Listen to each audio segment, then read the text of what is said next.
(9월 19일) 코로나 바이러스 감염증 19 국내 발생 현황을 말씀드리겠습니다.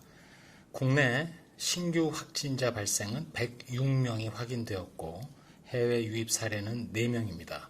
총 누적 확진자 수는 22,893명입니다. 신규 격리 해제자는 199명으로 현재 2,545명이 격리 중이며 위중증 환자는 152명이고 어제는 사망자가 1명 발생하였습니다. 사망자의 명복을 빌면서 유가족분들에게 애도의 말씀을 드립니다. 오늘 12시 기준으로 국내 주요 발생 현황을 지역별로 말씀드리겠습니다. 시점에 따라서 통계 수치에는 차이가 발생할 수 있습니다. 먼저 서울특별시입니다. 지난 8월 15일 도심 집회와 관련해서 4명이 추가되어 현재까지 총 613명의 확진자가 발견되었고, 강남구 동훈 산업개발과 관련해서 지난 9월 15일 첫 확진자 발생 후 조사 과정에서 23명이 추가로 확진되어 현재까지 총 24명의 확진자가 발견되었습니다. 수도권의 지인 모임과 관련해서 9명이 추가되어 현재까지 총 누적 확진자는 10명입니다. 서대문구 세브란스 병원과 관련해서 2명이 추가되어 총 48명의 확진자가 발견되었습니다. 다음으로 인천광역시 미추홀구 소망교회 관련해서 9월 18일 첫 확진자 발생 후 5명이 추가 확진되어 총 6명이 발견되었습니다. 경기도입니다. 고양시 정신요양시설 박예원과 관련해서 조사 중 1명이 추가됨으로써 누적해서 총 19명의 확진자가 발견되었고, 광명시 기아자동차와 관련해서는 2명이 추가되어 총 누적 확진자는 16명입니다. 해외 유입 확진자는 4명입니다. 추정 유입 국가는 네팔 2명 등입니다.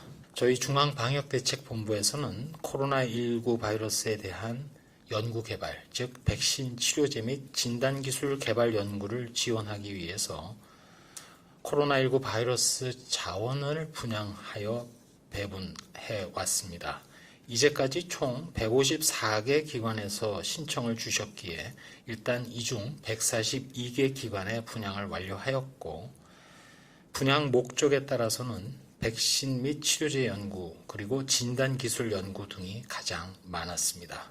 향후에도 코로나19 극복을 위해서 치료제, 백신, 진단제제 개발 연구를 위한 신청에 대해서 적극적으로 또 신속하게 분양을 진행하겠습니다. 마지막으로 한 말씀 올리도록 하겠습니다. 국내 코로나19 발생 규모가 계속 100명대를 지속하면서 느린 속도이긴 하지만 감소세를 유지하고 있습니다.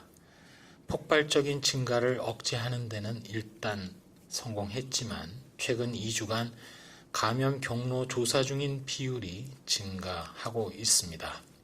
특별히 수도권, 서울과 경기 지역을 중심으로 이러한 미분류 사례를 신속히 추적 조사하고 경로를 파악함으로써 접촉자 관리 그리고 격리 등 전파 고리를 끊는 데 더욱 총력을 기울이겠습니다. 지금까지 잘 해주신 대로 계속 거리두기에 임해주시고 인내해주시기를 거듭 부탁드리고, 이번 주말에도 거리두기와 마스크, 그 다음에 손위생 실천을 당부드립니다. 백신 개발과 관련해서 잠깐 말씀을 드린다면 이번에 코로나19는 훨씬 더 어려운 상황입니다. 우선 백신의 접종 횟수가 아마도 2회로 예상이 됩니다. 혹시라도 코로나19 백신 접종 과정에서 이상 반응 등이 신고될 경우에는 여기에 대한 역학조사가 필요하게 되고, 이 경우 일시적으로 접종이 중단될 수도 있고, 또한 거리두기나 예약 접종 등 전체적인 접종 일정은 느리게 진행될 가능성이 매우 높다고 생각을 합니다. 거듭 말씀드립니다만 국민의 안전을 최우선으로 해서 다양한 고려사항들을 전문가와 함께 논의하고 향후 접종 계획 수립에도 만전을 기하겠습니다.